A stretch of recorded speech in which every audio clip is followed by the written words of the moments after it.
mystical. That's what the hoes call me. Why y'all trip? I'm just fine. 12:45. About that time. Mazuma TV back with another video. Shout out to all the subscribers that have been supporting my channel as I continue to move the culture forward that is boxing. Shout out to the LDB and shout out to New Media. It's all love. Now, what I want to talk about today is Saul Canelo Alvarez just came off of a victory against Gennady Golovkin back in September. If you don't know, then if you just been under a rock or you just don't follow boxing that much, Canelo Alvarez is moving up to 168 to fight Rocky Felding for the WBA regular title.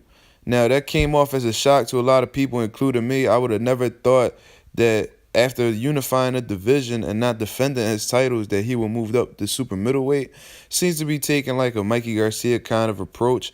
But this is a little bit different from the Mikey Garcia approach because Mikey Garcia got his title against Dejan Zlaticanin at 135, moved up to 140 and fought Sergey Limpinets at 140, took his title, then went on to vacate, then went back down to 135 to fight Robert Easter to become unified champion.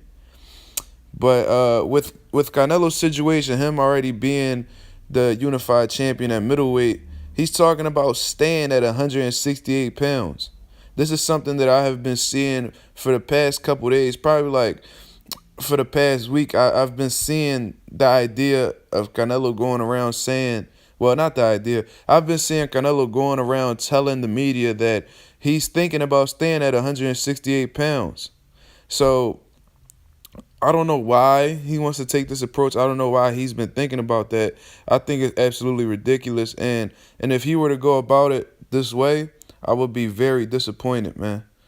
And the reason why is because there's so many fights in the division that you're at that it doesn't even make sense for you to move up in a business sense or from a legacy standpoint. It doesn't really make sense for you to move up to 68. I don't want to see Canelo fight anybody at 68. I don't want to see him fight Gilberto Ramirez. I don't want to see him fight Callum Smith. I don't want to see him fight David Benavidez, Gilberto Ramirez. None of those dudes at 168 are even unified. You know what I'm saying? I think there's one person to each belt at super middleweight right now. I don't want to see Canelo fight any of them dudes. And the reason why I don't want to see him fight those dudes is because he has unfinished business in the weight class that he's unified in right now. The middleweight division is getting packed right now, and there's so many different things going on. Demetrius Andrade just beat that Walter, I'm not going to pronounce his last name, but he's from Africa, the 17-0 with 16 knockouts. He just defeated him, and he looked great in my opinion. I'm going to make a separate video about that. But Demetrius Andrade looked really good.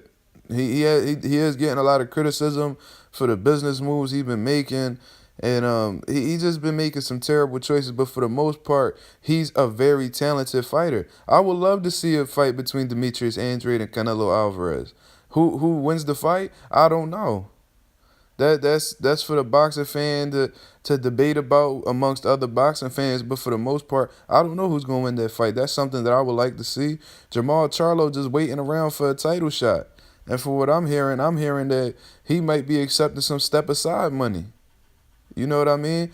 So a lot of people talking about this Rob Brandt guy now. He threw over 1,200 punches in his last fight.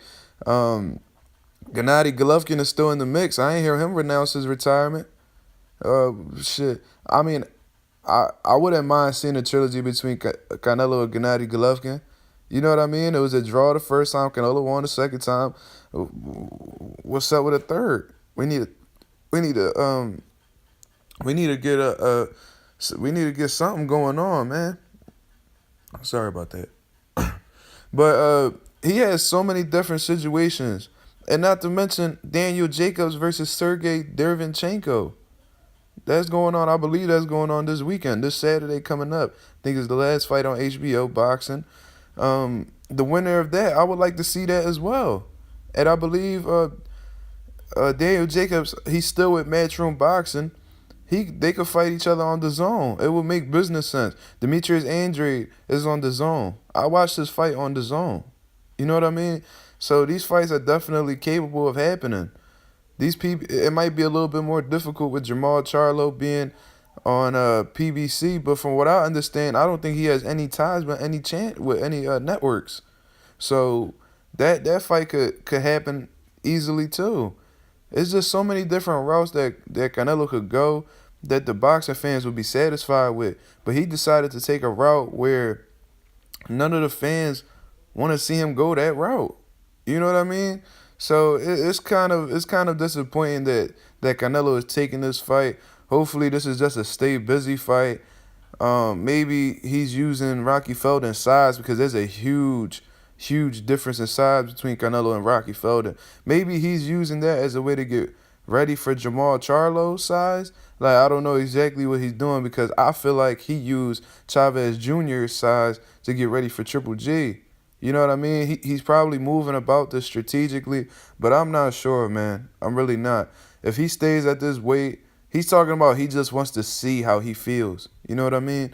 But man, you look great at the 160-pound limit. You didn't look as drained as you did fighting at 155. So man, just stay at 60, man. Get you those fights, make you some money, man.